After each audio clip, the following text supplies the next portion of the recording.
Listen, y'all. I heard something that was so dope. It said, you are the evidence that healing is possible, okay?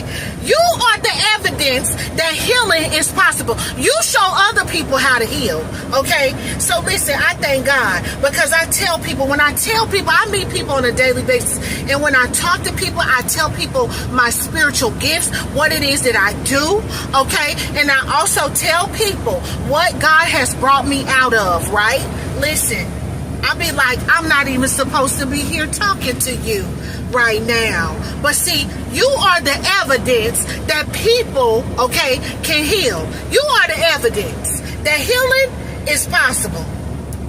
Healing is possible, but you got to do the work. You got to put in the work. And listen, even if you fall 7 times, you got to get up. It said a righteous man falls 7 times, but you still get up.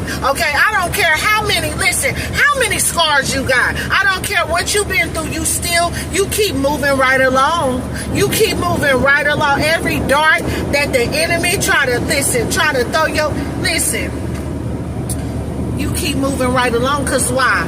You are evidence that healing is possible, okay?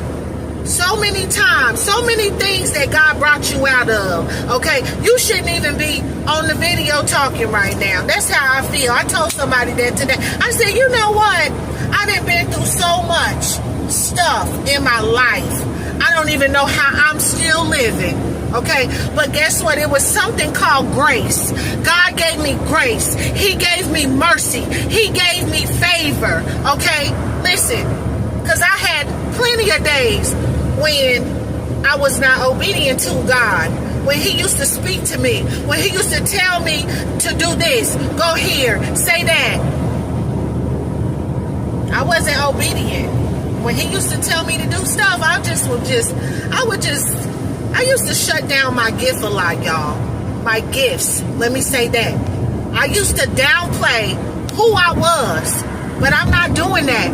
Because I'm here to let you know that healing is possible. I'm the evidence. Yep, after all the trauma, all the drama, okay, the grief, the loss, the heartbreak, okay, all the domestic violence, all the drinking, all the alcohol, listen, all the drugging, all the thugging, listen, come on now. See, so y'all don't want to be real. I done did so much stuff in my life. This is why I can live like a cave woman, because listen, I ain't trying to, y'all be safe on tonight too. Be safe, because they gonna be shooting and I'm gonna be